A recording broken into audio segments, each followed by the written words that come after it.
This episode of New Politics was released on the 28th of January, 2023, and produced on the land of the Wangal and Whadjuk people.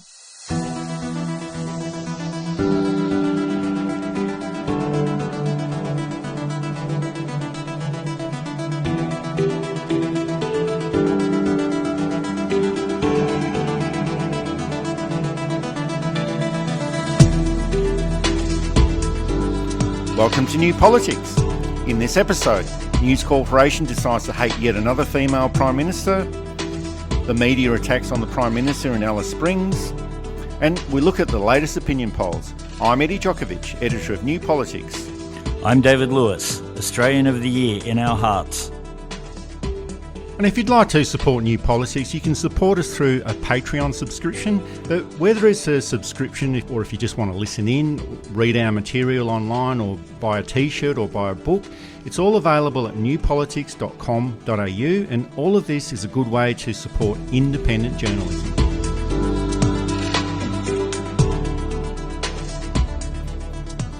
Over in New Zealand, Jacinda Ardern has resigned as Prime Minister after 5.5 years in office. She was able to form government in 2017 and then went on to win the 2020 election in a landslide victory and won a majority of seats for the Labor Party for the first time ever in New Zealand's electoral system, and that's a very difficult thing to achieve.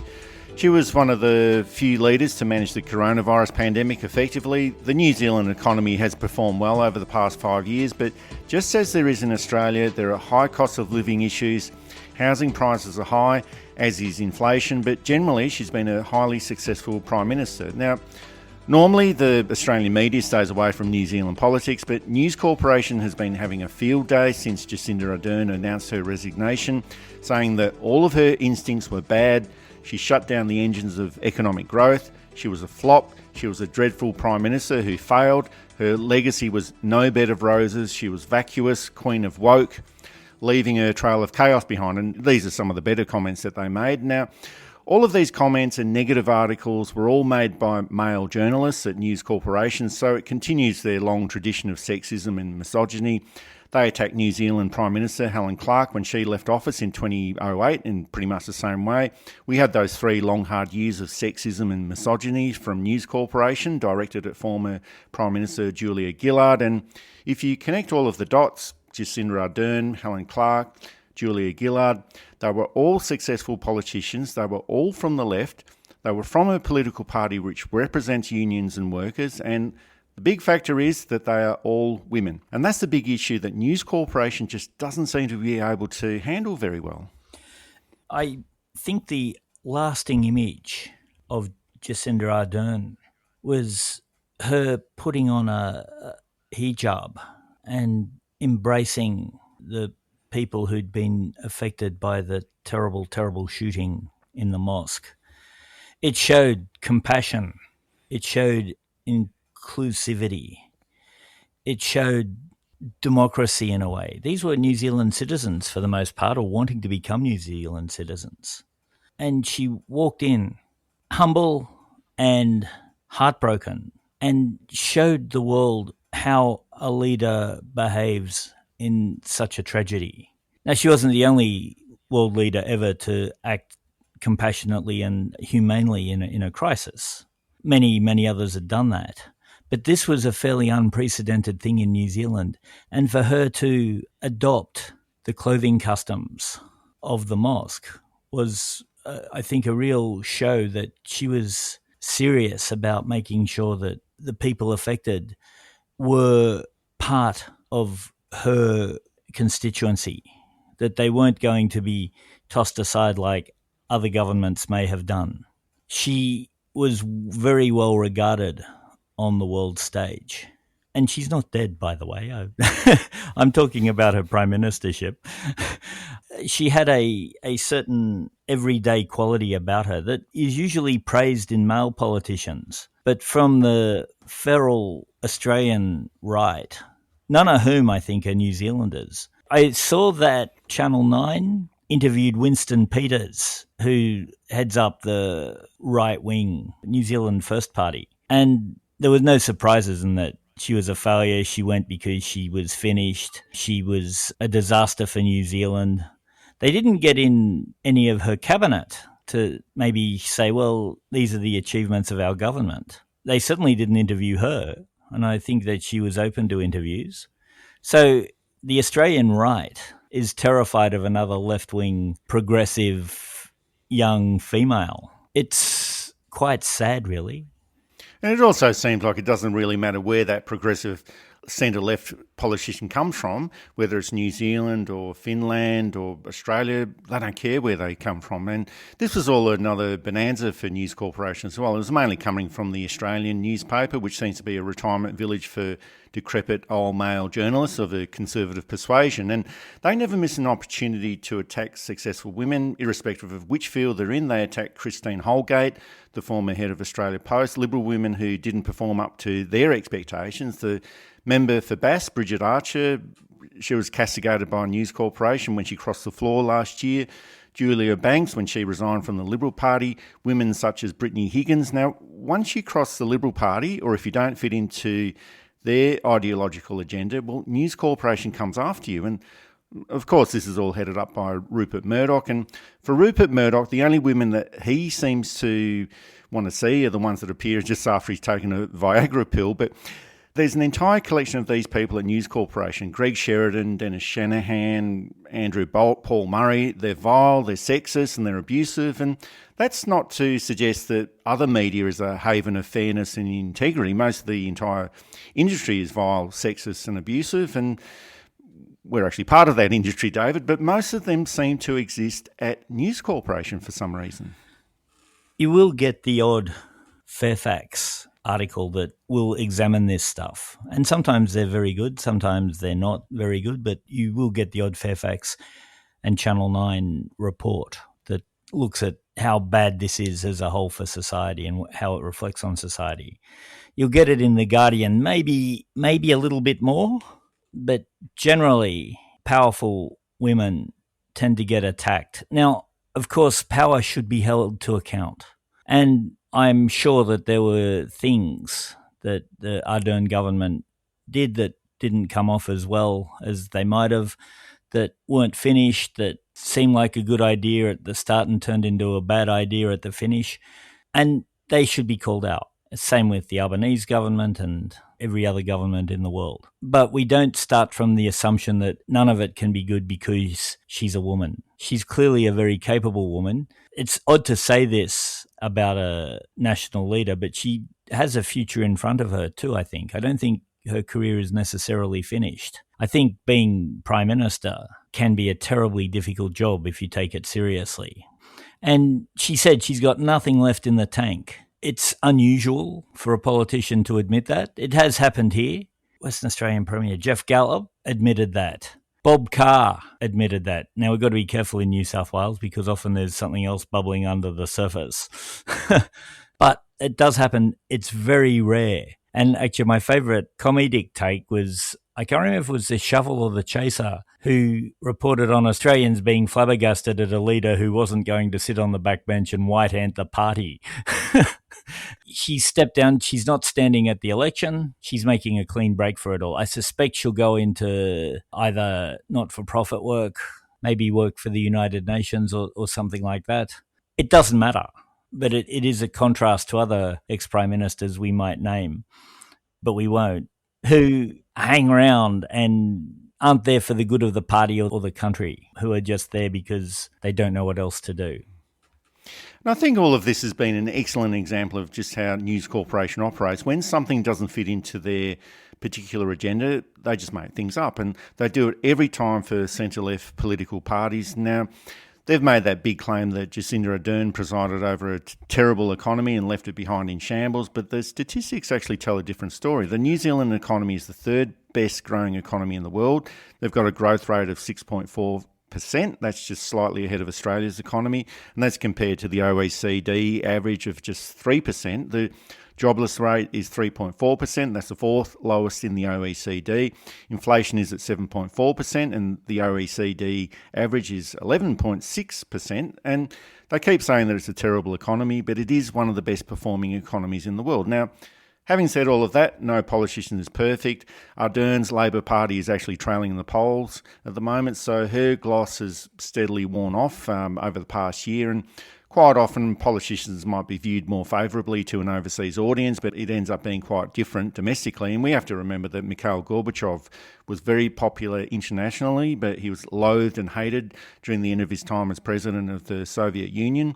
Jacinda Ardern didn't actually get to that stage, so we do have to take all of these factors into account. But a political leader, they're neither 100% good or 100% bad. But in the case of Jacinda Ardern, News Corporation thinks that she's 100% bad, so that's not really analysis, it's not reporting, it's just ideologically based misogyny backed up by false reporting.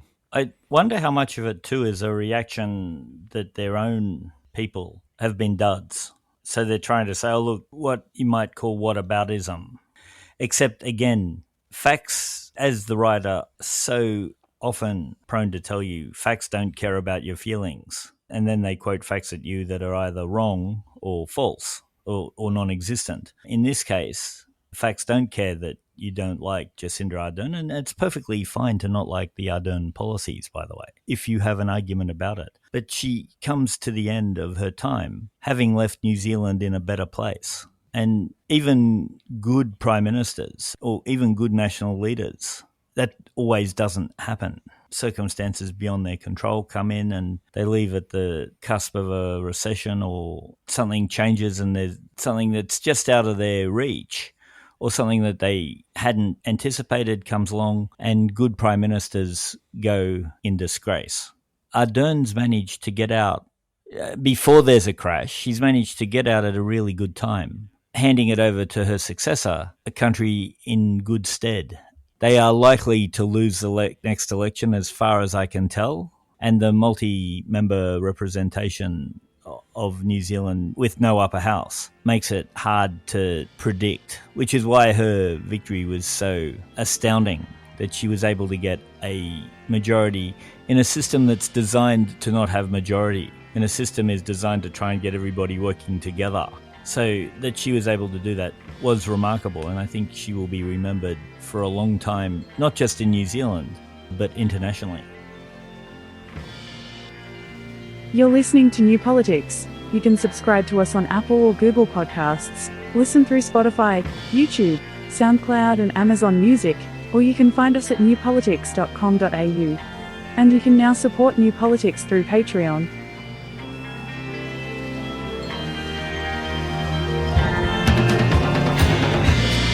I don't pretend to know the ways of the world.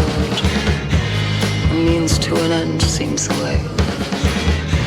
Who has the most of whatever is best? All the better. May the best man win. An eye for an eye is a blind man's rule. I wasn't born to follow. I'm nobody's fool. Any other man can soon unsolve. Truth is seldom found when a woman is around.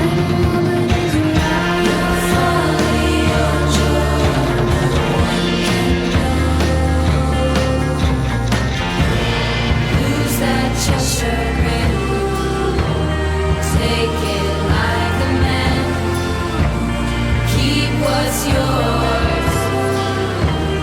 Leave me mine. At the moment, you could say I'm presently optimistic.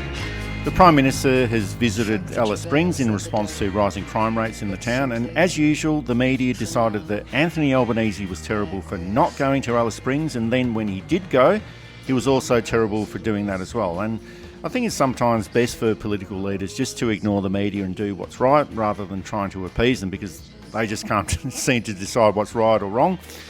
But just for some context, Peter Dutton has been railing against the Voice to Parliament for several months, asking for more details when all the details are actually out there. And he ramps up every conceivable problem in the Indigenous community and then asks how the Voice is going to fix this. And during the week, Peter Dutton was also in Alice Springs highlighting all the crime problems in the city and calling on the government to send in the Defence Force as if that was going to make any difference. And When Peter Dutton speaks, the media always obliges. Now, the media has claimed that Albanese has buckled to pressure, even though he was planning to make the trip in December, but was afflicted with COVID. Then he rescheduled the trip just over a week ago. And that was before Peter Dutton ramped up his fake outrage. And he was also criticised for failing to address a major problem in a regional town. Now, there's no doubt that crime is a problem in Alice Springs, but most of the rise in crime rates occurred before Albanese became Prime Minister. And crime and policing is a matter for the states and territories, not the federal government. And if only political reporters understood politics a little bit more and reported information accurately, instead of always siding with the likes of someone like Peter Dutton, who just seeks division and trouble at every opportunity, I think we'd all be better off. Dutton's solution was to send the army in. Now, again, the army can do very good short-term building, but the problem here isn't about logistics. It's social issues that require much more subtle and nuanced and long-term approaches. It's education. It's social work solutions. It's not sending in the army to enforce curfews and to build bridges and again, I'm not trying to disparage individual soldiers here. Organisations have their skills. And as we saw with the last time they did the intervention, their skills aren't in improving race relations in that kind of way. So Dutton has shown that he's incapable of subtle thought. Again, shows that he's racist. How many times has he been to Alice Springs? How many Indigenous leaders outside of the ones on his own side of politics has he spoken to? And how much is he using them for political gain rather than building meaningful working experiences? The stench of racism has followed Dutton round. He walks out of the national apology. He never seems to suggest anything positive, progressive or constructive for Indigenous affairs. He keeps arguing about details on The Voice. He knows nothing about it, despite the fact that one of the authors of one of the reports going into it was Ken Wyatt, his own member who is a leading Indigenous figure. And I bet he hasn't spoken to Ken Wyatt since Ken Wyatt lost his seat. Australia, I think, may have progressed past the point where this racist dog whistling will work anymore. And again, I'm not saying, yay, we fixed racism. There's still a long way to go, but it's getting less acceptable, even in a subtle and disguised way, from our national leaders. Dutton is yesterday's man. Oh, well, I guess Peter Dutton might be yesterday's man, but he's actually here today, and that's probably one of the problems. Yeah. But this is how the media frames their agenda against Anthony Albanese, and this is not a new tactic. They've pretty much done this since Albanese became the leader of the Labor Party back in 2019. They highlight all of Dutton's negativity and then imply that Albanese is so hopeless and out of touch that he only responds when the opposition and the media raises all of these issues. Now, as much as the media and the Liberal Party opposition think that it's more important than the government, this is not actually how government works. And sure, sometimes they do react when a problem is highlighted in the media and then become engaged in political management on that particular issue. But Albanese was planning to go to Alice Springs in December. He couldn't because he had COVID. So the trip to address these issues was rescheduled for January. So Albanese was always planning to go to Alice Springs, but this has been some confected outrage implemented by Peter Dutton. He was in government for 9 years. He never said a word about these issues in Alice Springs, but now that he's had a chance to create division and seek a political opportunity, this is when he starts dictating what the government should do.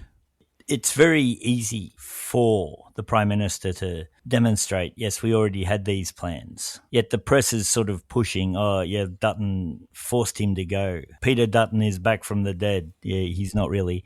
Now, I should footnote here, and this is something that we might get into in some more depth in a later podcast. Anthony Albanese's diary had a Freedom of Information claim put on it about a meeting he had with, or a barbecue he had, and the FOI was knocked back. Rex Patrick did that. So the Prime Minister's got to be careful that he doesn't start to fall into the same types of tricks and traps that the last Prime Minister fell into.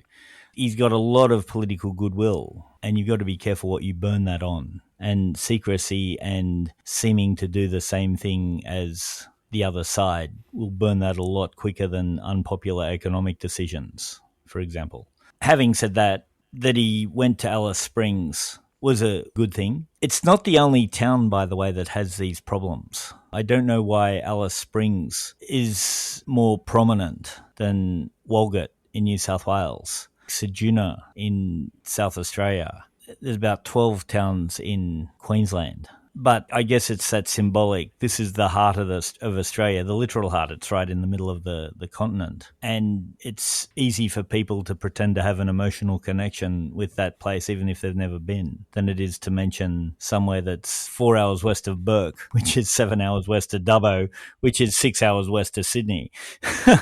So it's a difficult situation, no question. I don't know quite what the solution is, except I do know that it's more than just banning alcohol. It's more than just having curfews. It's more than just arresting people left, right and centre for crimes real and imagined. They've got to start thinking generationally and bringing in long-term solutions to help not only this generation of Indigenous people, but the next ones too. Long-term viable solutions are important.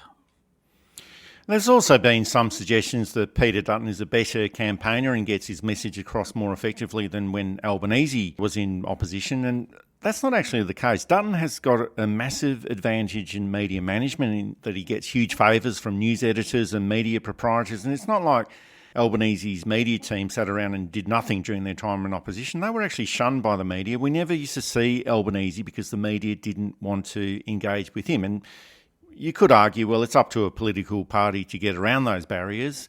But if those media proprietors have got an ideological opposition to a particular leader, well, they're just not going to engage with them. And they love Peter Dutton and dislike Anthony Albanese. And it really is as simple as that. And that's why we're seeing so much of Peter Dutton in the media, because the media loves a conflict. He's their man.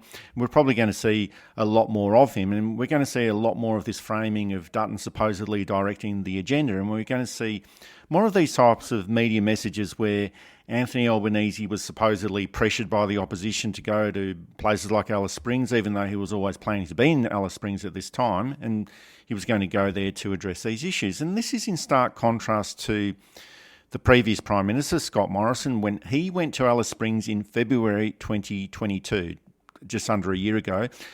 Now, Morrison always miraculously seemed to be just doing his job. He was never pressured by the opposition or by the media. And in February 2022, Morrison was told so many times to go to Alice Springs by the opposition leader, Anthony Albanese at the time, by the local community as well, by Indigenous elders. And that's the time when the crime rate actually spiked in the town. Now, initially, Scott Morrison refused to go, but then he arrived at the last minute, announced a $14 million package to fight crime, and then he left. Now, that $14 million never actually made it to Alice Springs. And just like many other things performed by Scott Morrison, it was just another announcement.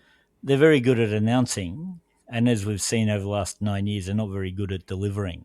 Again, the problems are such that these simplistic measures are doomed to fail, and I guess that's why. And if only there was some kind of body made up of Indigenous people that could represent Indigenous ideas and Indigenous issues to the Parliament. David, could I suggest possibly the voice to Parliament? We'll have to look into that, won't we? We know that the voice isn't perfect, but it's going to be better than any solution that's going to come up, except for possibly a treaty. And I think a treaty's sadly, another 10 or 15 years before that could happen, unless there was a voice to Parliament which could push harder for it. So we can see that essentially Peter Dutton has got no real interest in resolving the issues in Alice Springs, and he's in opposition. He's not actually in government, so it's not up to him. So it's the perfect opportunity to make announcement after announcement and not actually being forced to deliver, because that's not his job. But he did nothing about it while he was in government. But leadership and the role of government is to resolve problems, irrespective of who created and contributed to the problem. Between 2021 and 2022, incidents of assault in Alice Springs rose by 43%, domestic violence rose by 53%, property damage went up by 60%, and that continued to rise after July 2022. Now, Anthony Albanese does have to take responsibility for fixing these issues, but to give him the blame for all of this is a bit rich. And Peter Dutton has also suggested that Labor removing the cashless debit card program has caused all of these problems, even though the crime rate spiked during the time the card program was still in existence. So as a result of all of this, the Labor government has provided $14 million in support, and that's the amount that Morrison promised but never actually provided. And there's also an alcohol curfew that has been implemented as well. So all of these problems do have to be resolved, but it's just frustrating that all of the actions that contributed to these problems in Alice Springs, and I'm not suggesting that it's the only factor, a lot of these were caused by the previous coalition governments, such as removing $500 million from Indigenous frontline services as one of their first acts of government in 2013. And all of these acts seem to have been forgotten about, as though it's got absolutely nothing to do with the problems that exist today. Yeah. Again, using a very sad, very complex and very tragic situation to gain political points, to try and get that dog whistling racism, and sometimes not even a dog whistle, back onto the public agenda to push votes their way. And it's really disgraceful.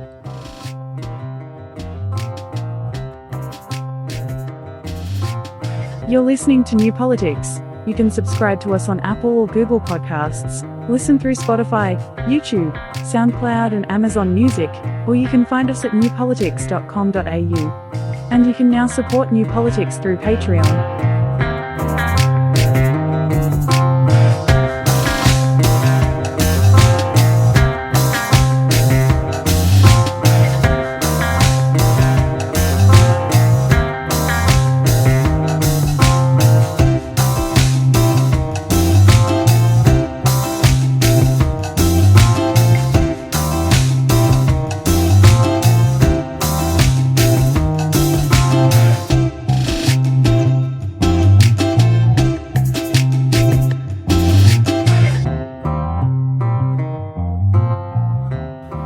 And there's a wide range of opinion polls being published at the moment, including federal voting intentions, perceptions about the voice of Parliament, and what people think about Australia Day. And there's a poll from Resolve about the voice of Parliament, and that suggests that 60% of people would vote yes if the referendum was held this weekend, and 40% would vote no. And the yes vote is actually down from 64% in September last year, but overall it's still at the level of support required for the referendum to succeed. And the political voting intentions, they've got an interesting dynamic where support for the coalition has actually gone backwards.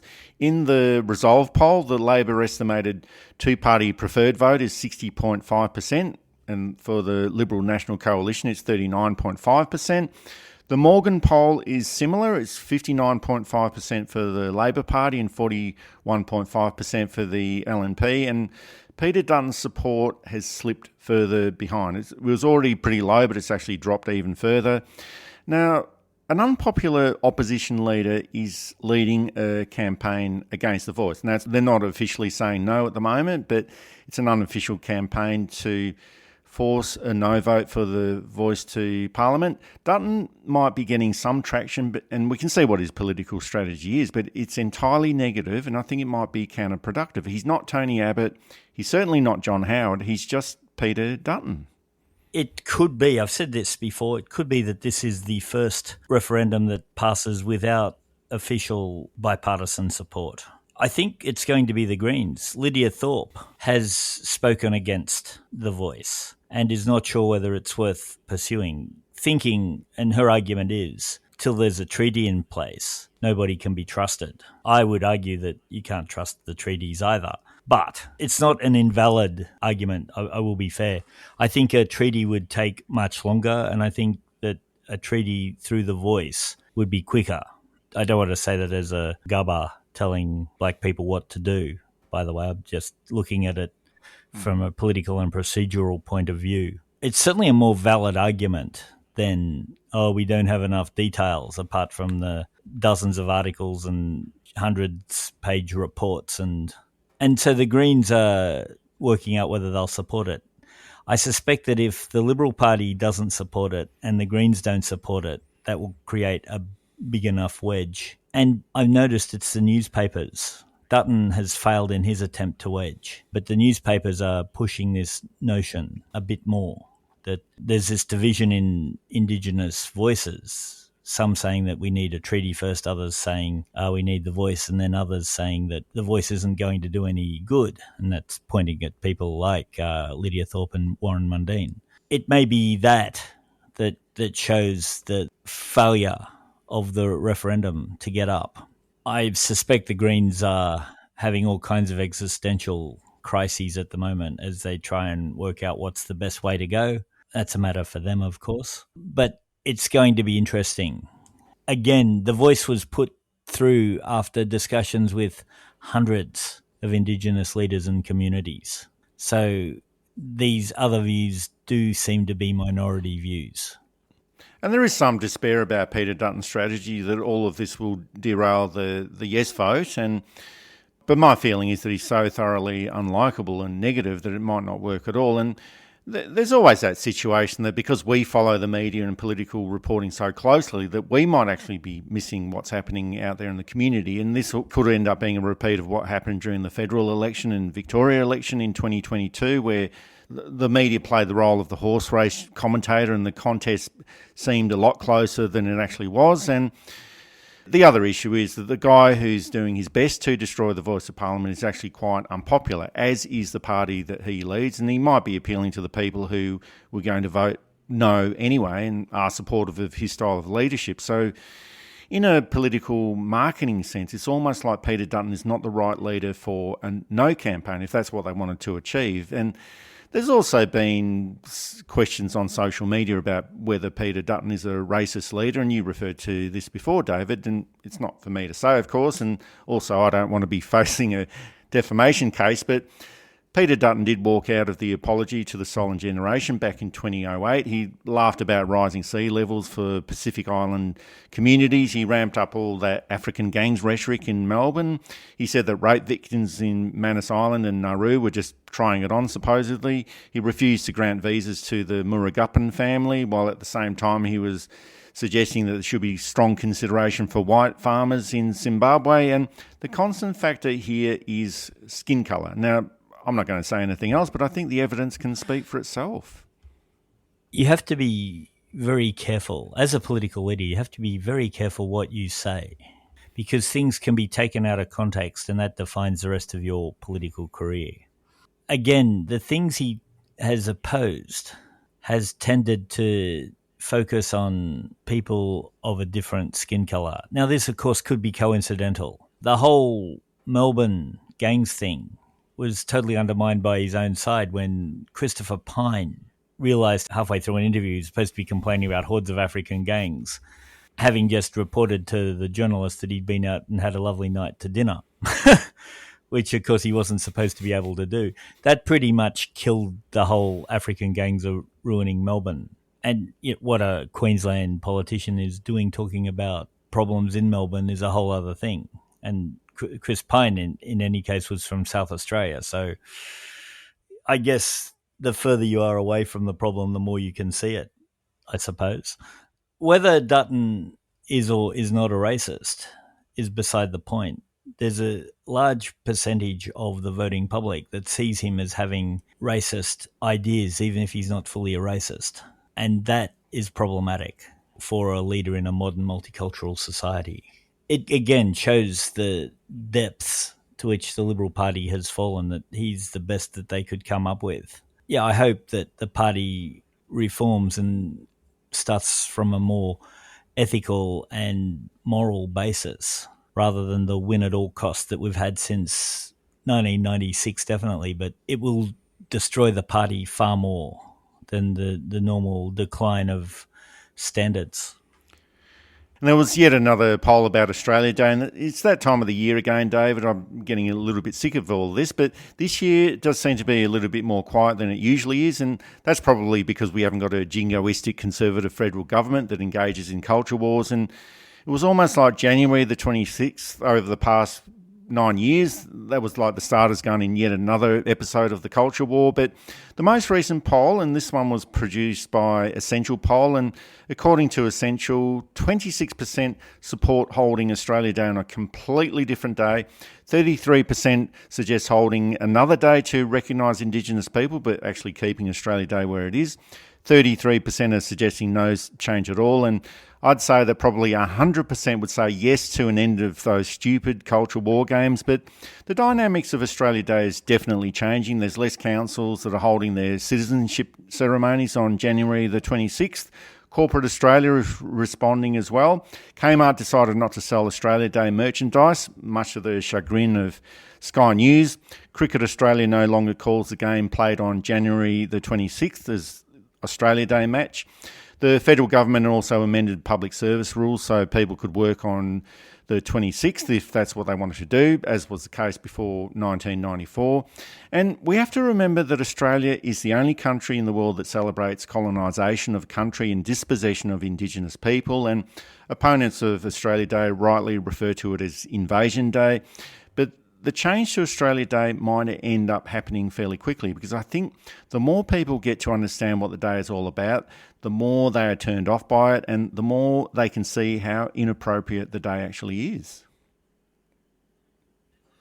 There's a lack of understanding of the history of Australia, but certainly 26% wanting a change means, 74% want to keep it the same way. Now, there are immigrant families who find it a very important day because it represents the day they became citizens, it represents a country that they've come to and loved, etc., etc. So it's not quite as simple. Taking out the Anglo tradition of this is Australia Day, taking that out, there is still certain positivities about it. I say that very carefully because the negatives are extremely negative, and I'm probably within that 26% of people who think that the day should change. There's other days that it could be celebrated. I note that people outside of New South Wales who are very proud of their state have started to arc up about it being Foundation Day in New South Wales and then having no relevance to the rest of the country. That's not unfair either. You might argue that without Sydney, none of the rest of the places would exist, and that the colonies start here and then spreads out. But I say that very gingerly and carefully too, because I don't want to disparage the notion that it's not relevant to people outside of New South Wales. But then we could have another national day on a more appropriate date, the day of the apology, the day of the Commonwealth referendum in 1967. There's all kinds of days that might work better. It's funny too, the big proponents of free speech hate it when corporations come out and exercise their right to free speech and free trade in ways that they don't approve of. Kmart deciding not to sell Australia Day merchandise would not have come quickly. It would not have been bowing to pressure from the left. There would have been a whole range of research done. There would have been a whole range of costings done. There would have been a whole range of how does this affect our positive image? In a good way, in a bad way? Do we keep it? And so they decide, for, I suspect, many reasons, ultimately the profit margin, that they're not going to promote this jingoistic, cheap, Chinese-made Australian flag stuff anymore. And that's perfectly within their rights, as it was perfectly within their rights to sell it and stack their shelves and promote it. If they decided not to do it, that's their decision, that's their right, and unless you can come up with a reason that they could do it where they'd still make money, for example, they've got the perfect right to do so. So I wonder what the future of Australia Day will be. Is there enough support to keep it at the end of January, which gives a nice bookend to the end of Christmas, admittedly, or is there an argument to move it to later in the year, where it can be maybe a bit more inclusive to people who are deeply and genuinely hurt by the concept? That's it for this episode of New Politics. Thanks for listening in. And if you'd like to support our style of journalism and commentary, please make a donation at our website at newpolitics.com.au. We don't beg, plead, beseech or gaslight you about journalism coming to an end. We just keep it very simple. If you like what we do, please send some support our way. It keeps our commitment to independent journalism ticking along. I'm Eddie Djokovic. Thanks for listening in, and it's goodbye to our listeners. I'm David Lewis. We'll see you next time.